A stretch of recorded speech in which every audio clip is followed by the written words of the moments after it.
Hello friends, എല്ലാവർക്കും good morning. അപ്പോൾ ചെമ്പനീർ പൂവിൻ്റെ ഇന്നത്തെ ഒരു സൂപ്പർ ഹിറ്റ് വിശേഷത്തിലേക്ക് എല്ലാവർക്കും സ്വാഗതം. അങ്ങനെ നമ്മുടെ ഭാമയുടെ മുന്നിൽ കരഞ്ഞ് നിലവിളിച്ച് വല്ലാത്തൊരവസ്ഥയിൽ നിൽക്കുകയാണ് ഇവിടെ ശ്രുതി. അപ്പോൾ ശ്രുതിയോട് പറയാണ്, മോള് കരയേണ്ട മോളെ, മോളെ ഏതായാലും ഭക്ഷണം കഴിച്ചിട്ട് പോകും, എനിക്കൊന്നും വേണ്ട ആൻറ്റി എന്നും പറഞ്ഞുകൊണ്ട് ശ്രുതി അവിടെ നിന്ന് എസ്കേപ്പ് ആണ്. പക്ഷേ ശ്രുതിയുടെ മനസ്സിലുള്ള കാര്യങ്ങളെല്ലാം സാധിച്ചു എന്ന രീതിയിൽ തന്നെയാണ് ശ്രുതി അവിടെ നിന്ന് ഒരു വല്ലാത്തൊരു മുഖഭാവത്തോടു കൂടി തന്നെ അവിടെ നിന്ന് ഇറങ്ങിപ്പോകുന്നത്. അങ്ങനെ നമ്മുടെ സച്ചിയെയും രേവതിയെയും കാണിക്കുകയാണ്. അപ്പോൾ സച്ചിയും രേവതിയും കൂടി ഏതോ ഒരു ഓഡിറ്റോറിയത്തിൻ്റെ ഡിസൈനും കൊണ്ട് ഇങ്ങനെ വന്നു കഴിഞ്ഞപ്പോഴേക്കും രേവതി വാ, ഞാനും കൂടി അങ്ങോട്ട് കയറി വരാമെന്ന് പറഞ്ഞപ്പോഴേക്കും എന്തിന്, അതിൻ്റെ ആവശ്യമൊന്നുമില്ല. സച്ചിയേട്ടൻ എന്തിനാ വരുന്നത്? ഞാൻ നിൻ്റെ ഭർത്താവല്ലേ, അപ്പോൾ ഞാൻ നിൻ്റെ കൂടെ വരണ്ടേ? അതെ, ഭർത്താവൊക്കെ അങ്ങ് വീട്ടിൽ, ഇതേ എൻ്റെ ബിസിനസ് സ്ഥലമാണ്, അതുകൊണ്ട് സച്ചിയേട്ടൻ വരേണ്ട ആവശ്യമൊന്നുമില്ല. എന്നാലും രേവതി, ഞാൻ വന്നെന്ന് വിചാരിച്ചെന്താ കുഴപ്പം? അയ്യടാ, അതെ, ഈ സച്ചിയേട്ടൻ ചിലപ്പോൾ എൻ്റെ പിന്നാലെ വരുന്നത് കാണുമ്പോൾ ആൾക്കാർ എന്ത് പറയുമെന്നറിയാവോ? അയ്യോ, ഈ പെണ്ണ് എപ്പോഴും ഭർത്താവിൻ്റെ സഹായം വേണം, ഭർത്താവില്ലാതെ ഈ പെണ്ണിന് ജീവിക്കാൻ പറ്റില്ല, ഭർത്താവിൻ്റെ പിന്നാലെ തന്നെ നടക്കുകയാണ്, എല്ലാ കാര്യത്തിനും കൂട്ട് ഭർത്താവ് വേണം എന്നൊക്കെ പറഞ്ഞുണ്ടാക്കൂലേ. അതിന് കുറച്ചില്ല ആർക്കാ? അത് സച്ചിയേട്ടൻ തന്നെ കുറച്ചില്ല, പിന്നെ എനിക്കും കുറച്ചിൽ തന്നെയാണ്. അപ്പോൾ ഈ നാട്ടുകാരുടെയൊക്കെ വിചാരം പെണ്ണുങ്ങൾക്കൊരു കഴിവുമില്ല, അവരാണുങ്ങളുണ്ടെങ്കിൽ മാത്രമേ അവർക്കൊരു സഹായം ഉണ്ടാവുള്ളൂ എന്നൊക്കെയാണ് നാട്ടുകാരുടെ വിചാരം. പക്ഷേ അതിന് ഈ രേവതിയെ കിട്ടില്ല. രേവതിക്കറിയാം ഒറ്റക്ക് കാര്യങ്ങൾ എങ്ങനെ ചെയ്യേണ്ടതെന്ന്. അതേപോലെ തന്നെ ഈ ഞാൻ ചെയ്തോളാം സച്ചിയേട്ടാ, അതുകൊണ്ട് സച്ചിയേട്ടൻ പോകാൻ നോക്ക് സച്ചിയേട്ടാ. ഓ രേവതി, നീ പറഞ്ഞതിൽ കാര്യമുണ്ട്. അതാ പറയുന്നത്, ചില പെണ്ണുങ്ങളുണ്ട് ഭർത്താവിൻ്റെ തണലില്ലാതെ അവർക്ക് ജീവിക്കാൻ പറ്റില്ല, എവിടെ പോയാലും എന്തിന് പോയാലും ഭർത്താവ് തന്നെ കൂടെ വേണം, സ്വയം ചെയ്യാനായിട്ട് ഒരു കഴിവില്ലാത്ത പെണ്ണുങ്ങൾ. പക്ഷേ അതേപോലെ ആവില്ല ഞാൻ. അപ്പോൾ ഇത് കേട്ടുകഴിഞ്ഞപ്പോഴേക്കും രേവതിയാണ് മിടിക്കുകയാണല്ലോ. പക്ഷേ മിക്ക പെണ്ണുങ്ങളും എന്നെ പോലെ തന്നെയാണ് കേട്ടോ സച്ചിയേട്ടാ. അവർ സ്വയം പ്രാപ്തിയോടെ നടക്കുന്നവരാ, ഭർത്താവിനെ ആശ്രയിക്കാത്തവർ. ഏതായാലും അപ്പോൾ ശരി, എങ്കിൽ പിന്നെ രേവതി നീ കൊണ്ട് കൊടുത്തിട്ട് വാ, ഞാൻ ഇവിടെ തന്നെ കാത്തു കെട്ടി നിൽക്കാം. എന്തിന്? അതിൻ്റെ ആവശ്യമൊന്നുമില്ല, സച്ചിയേട്ടൻ ഓട്ടോ ഉള്ളതല്ലേ, അതുകൊണ്ട് സച്ചിയേട്ടൻ പോകാൻ നോക്ക്, ഇവിടുത്തെ കാര്യങ്ങൾ ഞാൻ നോക്കിക്കോളാം. എന്നാൽ ശരി ബൈ എന്നും പറഞ്ഞുകൊണ്ട് സച്ചി അവിടെ നിന്ന് പോവുകയാണ്. രേവതി ടാറ്റയും കൊടുക്കുകയാണ്. അങ്ങനെ പിന്നീട് കാണിക്കുന്നത് നമ്മുടെ ചന്ദ്രയാണ്. അപ്പോൾ ചന്ദ്രയാണെങ്കിൽ ഭാമയുടെ വീട്ടിലേക്ക് വന്നിരിക്കുകയാണ്. വാ ചന്ദ്രേ, വാ, കയറി വാ, വന്നിരിക്കേ എന്ന് പറഞ്ഞുകൊണ്ട്. എന്നാലും നിനക്ക് ഇങ്ങോട്ട് വരാനായിട്ടൊന്നും തോന്നിയില്ലല്ലോ, അല്ലെങ്കിൽ ഇടയ്ക്കിടയ്ക്ക് നീ ഇങ്ങോട്ട് വരുന്നല്ലേ ചന്ദ്രേ, നീ എന്താ വരാത്തത്? എന്താ വീട്ടിലെന്തെങ്കിലും പ്രശ്നമുണ്ടോ? അത് പിന്നെ ഒരു സമാധാനം ഇല്ലെന്നേ. എന്താണേലും പറ, നിൻ്റെ മുഖം കണ്ടാൽ അറിയാം എന്തോ പ്രശ്നമുണ്ട് നിൻ്റെ വീട്ടിൽ. എന്താന്ന് പറ, എന്നോടല്ലേ പറയുന്നത്, പറ ചന്ദ്രേ. അത് പിന്നെ അതെ, വല്ലാത്തൊരു പ്രശ്നം സംഭവിച്ചോന്നേ.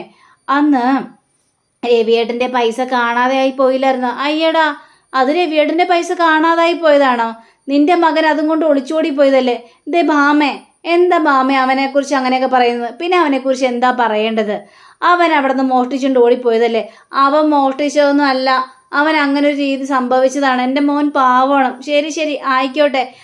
എന്നിട്ട് എന്താ സംഭവിച്ചത്?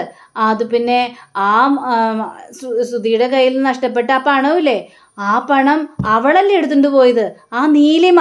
ആ നീലിമയുടെ കയ്യിൽ നിന്ന് ഇവർക്ക് ആ പണം തിരിച്ചു കിട്ടിയത്രേ. ആണോ? ആ പണം തിരിച്ചു കിട്ടിയെന്നോ? അതേന്നേ. എന്നിട്ട് ആ പണം വെച്ചാ അവരാ ഷോറൂം തുടങ്ങിയത്. ആ ഷോറൂം തുടങ്ങിയ കാര്യമൊന്നും ഞങ്ങളോട് പറഞ്ഞില്ലായിരുന്നു എങ്ങനെയാണ് ആ പൈസ കിട്ടിയെന്ന്. ഞങ്ങളോട് പറഞ്ഞ എന്നാന്നറിയാവോ? ശ്രുതിയുടെ അച്ഛൻ കൊടുത്ത പൈസ വെച്ചാണ് അവർ ഷോറൂം തുടങ്ങിയെന്ന്. പിന്നീടല്ലേ നീലിമ വീട്ടിൽ വന്ന് ഈ സത്യങ്ങൾ മുഴുവനും തുറന്നു പറയുന്നത്. ഇതിനെല്ലാത്തിനും പിന്നിൽ കളിച്ചത് ആരാണെന്നറിയാവോ? അവളാ, ആ ശ്രുതി. പേരും കള്ളിയാണ് അവള്. അവള് പറഞ്ഞിട്ടാ ശ്രുതി അങ്ങനെ എല്ലാം ചെയ്തത്. ശ്രുതി അങ്ങനെ കുറ്റപ്പെടുത്തണ്ടെന്നേ. അവള് ശ്രുതിക്ക് വേണ്ടിയല്ല അങ്ങനെ ചെയ്തത്. ശ്രുതിയെ കല്യാണം കഴിക്കുന്നതിന് മുമ്പ് എങ്ങനെയായിരുന്നു? മടിയനായിരുന്നില്ലേ? എന്തെങ്കിലും ജോലിക്ക് പോകുമായിരുന്നോ? അവന് ചുമ്മാ ഡിഗ്രി ഉണ്ടെന്നും പറഞ്ഞുകൊണ്ട് നടക്കുക മാത്രമല്ലേ ഉണ്ടായിരുന്നുള്ളൂ. ഇപ്പോൾ ദേ വലിയൊരു ഷോറൂമൊക്കെ ആയില്ലേ. എന്നാലും അവളോട് എനിക്ക് ഒട്ടും ദേഷ്യം മാറിയില്ല. കാരണം എന്നറിയാമോ, അവളെന്നെ പറ്റിച്ചു, അവളെന്നെ ചതിച്ചു, അവളോട് സത്യങ്ങൾ തുറന്നു പറഞ്ഞില്ല. എന്നാലും എൻ്റെ ചന്ദ്രേ, അവൾ അങ്ങനെ പിടിച്ച് അടിക്കണ്ടായിരുന്നു. നീ അതിനവൾക്ക് ശിക്ഷയും കൊടുത്തില്ലേ, നല്ല അടിയും കൊടുത്ത് എല്ലാവരും നല്ല കുറ്റപ്പെടുത്തുകയും ചെയ്ത്. അടിച്ചെന്നോ? അടിച്ച കാര്യം നിന്നോട് ആരാ പറഞ്ഞത്? നിനക്ക് എങ്ങനെ മനസ്സിലായി? അത് പിന്നെ ചന്ദ്രേ, നീ തന്നെയല്ലേ ഇപ്പം പറഞ്ഞത്? ഞാൻ പറഞ്ഞതോ? ഞാൻ അങ്ങനെ ഒരു കാര്യം പറഞ്ഞിട്ടില്ലല്ലോ. നീ പറഞ്ഞോ, കണ്ടോ, പോകെ പോകെ ചന്ദ്ര നിനക്കൊരു ഓർമ്മ പോലും ഇല്ല. നീ തന്നെയല്ലേ പറഞ്ഞത് നിനക്ക് ദേഷ്യം കൊണ്ട് നീ ശ്രുതിയെ ഒരുപാട് തല്ലിയെന്ന്. എന്നിട്ട് നീ എന്നോട് പറഞ്ഞ കാര്യം നീ മറന്നുപോയോ ചന്ദ്രേ എന്നിങ്ങനെ ചോദിക്കുകയാണ് നമ്മുടെ ഭാമ. തിട്ടപ്പോഴേക്കും ഓഹോ ഞാൻ അങ്ങനെ പറഞ്ഞായിരുന്നു. പറഞ്ഞു, അതൊക്കെ വിട്. എന്നിട്ട് എന്താ സംഭവിച്ചത്? എനിക്കങ്ങോട്ട് കാലി വന്ന് ഞാൻ 2 പറഞ്ഞു. പക്ഷേ അതിൽ ശ്രുതിയും കുറ്റക്കാരനല്ലേ? ശ്രുതി കുറ്റക്കാരനല്ല, അവനൊരു പാവമാണെന്നേ. മറ്റുള്ളവരെന്ത് പറയുന്നോ അത് അങ്ങോട്ട് വിശ്വസിക്കുകയും അനുസരിക്കുകയും ഒക്കെ ചെയ്യുന്ന ഒരു പഞ്ചപാവമാണ് എൻ്റെ മകൻ. അവനെക്കുറിച്ച് നീ അങ്ങനെയൊന്നും പറയല്ലേ. പക്ഷെ ശ്രുതി മഹാകള്ളിയാണ്. അവള് പറഞ്ഞിട്ടാണ് ശ്രുതി അങ്ങനെ ചെയ്തത്. അവള് പറഞ്ഞു പൈസ കിട്ടിയ കാര്യം വീട്ടിൽ പറയണ്ടായിരുന്നു എന്ന്. അവളെ ഞാൻ ഒരുപാട് സ്നേഹിച്ചതാണ്.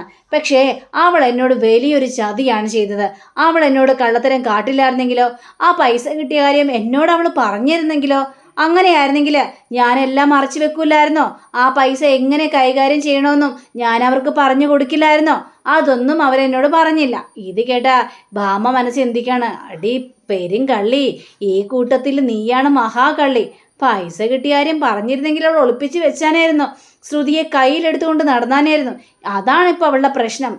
എന്നിട്ട് ചന്ദ്രേ, എന്നിട്ട് എന്താ സംഭവിച്ചത്? അതുകൊണ്ട് എനിക്ക് കലി വന്നു. ഞാൻ അവരെ പൂര ചീത്ത പറഞ്ഞെന്നും പറയാണ്.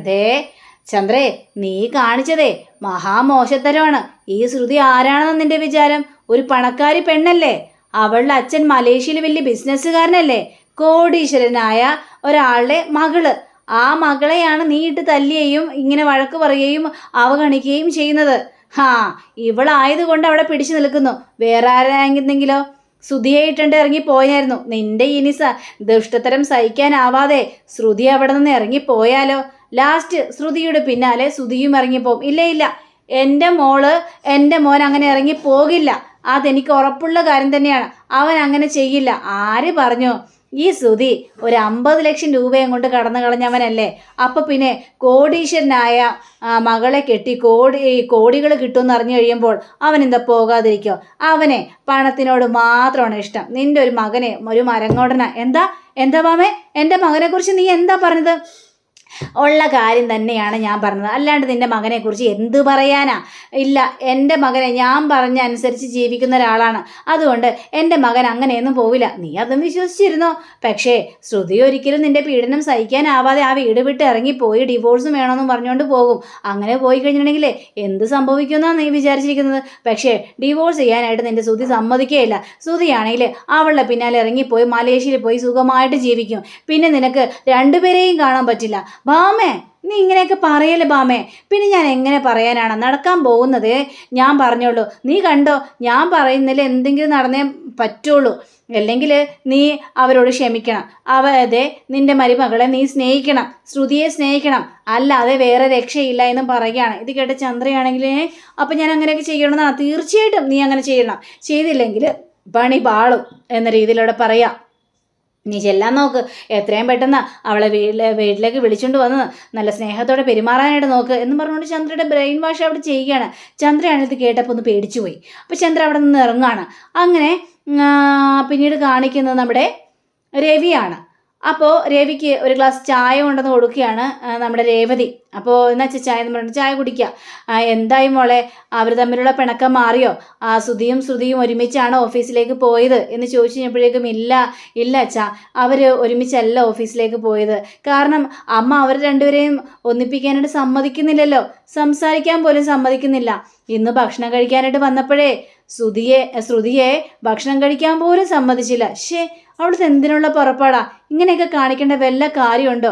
ശ്രുതിയെയും പിരിപ്പിക്കാനായിട്ട് അവൾ എന്തിനാ നോക്കുന്നത്? ഇത് കേട്ട നമ്മുടെ രേവതിയാണെങ്കിൽ അദ്ദേഹവും ശ്രുതിയും ഒക്കെ ചെയ്തത് വലിയൊരു തെറ്റ് തന്നെയാണ്. അതിനുള്ള ശിക്ഷയാണ് അമ്മ കൊടുത്തോണ്ടിരിക്കുന്നത്. അവർ ചെയ്തത് വലിയ തെറ്റ് തന്നെയാണെന്ന് എനിക്കും അറിയാം മോളെ. പക്ഷേ ചന്ദ്ര കൊടുക്കുന്നത് ഇത് വല്ലാത്തൊരു കടും കൈ തന്നെയാണ്. അതൊന്ന് ആലോചിച്ച് നോക്ക്. എന്തെല്ലാം ശിക്ഷകളുണ്ട്. അതിനിങ്ങനെയാണോ വേണ്ടത്? ഒരാളെ തമ്മിൽ പിരിപ്പിക്കുകയാണോ വേണ്ടത്? അങ്ങനെയൊക്കെ ചെയ്യുന്നത് വല്ലാത്തൊരു മോശം തന്നെയാണ്. അങ്ങനത്തെ ശിക്ഷയൊന്നും കൊടുക്കേണ്ട ആവശ്യമില്ല. ഇത് കേട്ടുകൊണ്ട് വരികയായിരുന്ന ചന്ദ്ര. അപ്പോൾ ചന്ദ്ര പറയാണ്, അവൾക്ക് ഈ ശിക്ഷയല്ല, ഇതിനപ്പുറം വലിയ ശിക്ഷ തന്നെ കൊടുക്കണം എന്ന് ചന്ദ്ര ഇങ്ങനെ സംസാരിക്കുകയാണ്. ചന്ദ്രേ, നീ എന്തറിഞ്ഞിട്ടേ പറയുന്നത്? അതേ രവിയേട്ടാ, അവർ ചെയ്തതിന് ഇതിന് വലിയ ശിക്ഷ തന്നെ കൊടുക്കണമെന്നും പറയാം. പക്ഷെ രേവതി കൂടുതൽ തന്നെ അവിടെ നിന്നില്ല. രേവതി അവിടെ നിന്ന് പോവുകയും ചെയ്യണം. അപ്പോഴേക്ക് രവി പറയാണ്, നീ ചെയ്യുന്നത് വളരെ മോശമായ കാര്യം തന്നെയാണ്. കാരണം എന്താന്ന് പറഞ്ഞിട്ടുണ്ടെങ്കിൽ ദേ നീ ഒന്ന് ആലോചിച്ച് നോക്കിക്കണ്ടേ, ഇതിപ്പോൾ എല്ലാം അടുത്തിട്ട് ശ്രുതി ഇവിടെ നിന്ന് ഇറങ്ങിപ്പോയാൽ നീ എന്ത് ചെയ്യും? അവൾ ഇറങ്ങി പോകുന്നില്ല. നീ അങ്ങനെ കണ്ടോണ്ടിരുന്നാൽ മതി. അവളെ പണക്കാരി വീട്ടിലെ പെണ്ണാ. അതുകൊണ്ട് അവൾക്ക് അതല്ല അതിനപ്പുറവും ചെയ്യാനായിട്ട് സാധിക്കും. നിന്റെ പീഡനം സഹിച്ചുകൊണ്ട് ഇവിടെ നിൽക്കേണ്ട കാര്യം ശ്രുതിക്കില്ല. അതുകൊണ്ട് ശ്രുതി എത്രയും പെട്ടെന്ന് ഇവിടെ നിന്ന് ഇറങ്ങിപ്പോവും. ഡിവോഴ്സ് വേണമെന്ന് പറഞ്ഞു കഴിഞ്ഞാൽ നീ എന്ത് ചെയ്യും? ശ്രുതി ഡിവോഴ്സ് കൊടുക്കോ? ലാസ്റ്റ് ശ്രുതിയോടൊപ്പം ശ്രുതിയും പിന്നാലെ പോവുകയും ചെയ്യും. അപ്പോൾ നീ എങ്ങനെ ഇതൊക്കെ സഹിക്കാനായിട്ട് കഴിയുമോ എന്നൊക്കെ കഴിഞ്ഞപ്പോഴേക്കും ഇല്ല, ഒരിക്കലും അങ്ങനെ സംഭവിക്കാൻ പോകുന്നില്ല. ഞാനേ ശ്രുതിയെ ഒരുപാട് സ്നേഹിച്ചതാണ്. ഞാൻ കൊണ്ടുവന്ന മരുമകളാണ് ശ്രുതി. രവിയേട്ടൻ കൊണ്ടുവന്ന മരുമകളാണ് രേവതി. പിന്നെ ശ്രീകാന്ത് ആണെങ്കിൽ അവന് ഇഷ്ടമുള്ളൊരു പെണ്ണിനെ തിരഞ്ഞെടുക്കുകയും ചെയ്തു. അപ്പം ഞാൻ കൊണ്ടുവന്ന മരുമകള് എൻ്റെ നേരെ തന്നെ ചതി കാണിച്ചു കഴിഞ്ഞിട്ടുണ്ടെങ്കിൽ ഞാൻ എങ്ങനെ സഹിക്കാൻ പറ്റും രവിയേട്ടാ? അവൾ എന്നോട് പച്ചക്കള്ളമല്ലേ പറഞ്ഞത്? ഇത്രയും കിട്ടിയിട്ട് പോലും അവൾ ഈ കുടുംബത്തോട് ചതി ചെയ്തില്ലേ? ഞാൻ അവളെ സ്നേഹിച്ച് കൈവെള്ളലെ കൊണ്ടുനടന്നതല്ലേ? അവളോട് ഞാൻ ക്ഷമിക്കണമെന്നാണോ രവിയേട്ടാ പറയുന്നത് എന്നിങ്ങനെ ചോദിച്ചപ്പോഴേക്കും ചന്ദ്രേ, പറയാനുള്ള കാര്യങ്ങൾ മുഴുവനും ഞാൻ പറഞ്ഞു. ഇനി നീയായി നിന്റെ പാടായി. ശ്രുതി ഇനി ഈ വീട് വിട്ട് ഇറങ്ങാതെ നീ നോക്കിക്കോ. ചിലപ്പോൾ ഡിവോഴ്സ് വേണമെന്ന് പറഞ്ഞുകൊണ്ട് പോകാൻ സാധ്യതയുണ്ട്.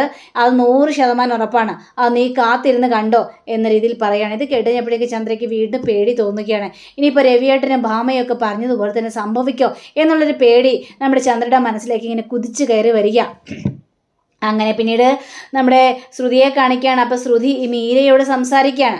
അപ്പോൾ മീരയോട് പറഞ്ഞപ്പോഴേക്കും എന്നാലും ആൻറ്റി ഇങ്ങനെയൊക്കെ കാണിക്കുന്നത് ഞാൻ പ്രതീക്ഷിച്ചു പോലില്ല. അപ്പം നിന്നെ ഒരുപാട് തല്ലിയല്ലേ? അതേന്നെ, അവരെന്നെ പിടിച്ച് ഒരുപാട് തല്ലി.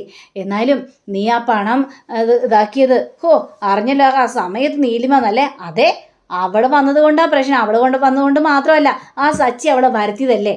ഈ കുടുംബത്തിൽ ഇത്രയും പ്രശ്നങ്ങൾ ഉണ്ടാകാൻ കാരണം, എൻ്റെ ജീവിതത്തിലും പ്രശ്നം ഉണ്ടാകാൻ കാരണം, എനിക്ക് തല്ല് കിട്ടാനും കാരണം ആ സച്ചിയും രേവതിയും തന്നെയാണ്. എൻ്റെ ശ്രുതി, എന്നാലും ഞാൻ പറയട്ടെ, നീ ഇങ്ങനെ ഈ പണത്തിൻ്റെ കാര്യത്തിൽ തന്നെ നിൻ്റെ ആൻറ്റി നിന്നിങ്ങനെ അടിച്ചു, ഭയങ്കര അടി അഴിച്ചു, നിന്നെ എല്ലാവരും മുന്നിൽ വെച്ച് അവഗണിച്ചു. പക്ഷേ നിൻ്റെ യഥാർത്ഥ കഥ അറിഞ്ഞാലോ?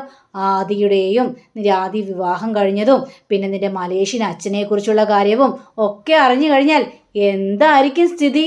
നിന്നെ അവിടെ നിന്ന് അടിച്ച് പപ്പടം കെട്ടാക്കിയിട്ട് അവരെന്തെങ്കിലും തന്നെ ചെയ്തു കൂട്ടൂലേ? ഇത് കേട്ടാൽ ശ്രുതി ആകെ ഒന്ന് ഞെട്ടിപ്പോവാണ്. അപ്പോൾ അങ്ങനെയും കാണിച്ചുകൊണ്ടാണ് നമ്മുടെ ഇന്നത്തെ റിവ്യൂടെ അവസാനിച്ചിരിക്കുന്നത്.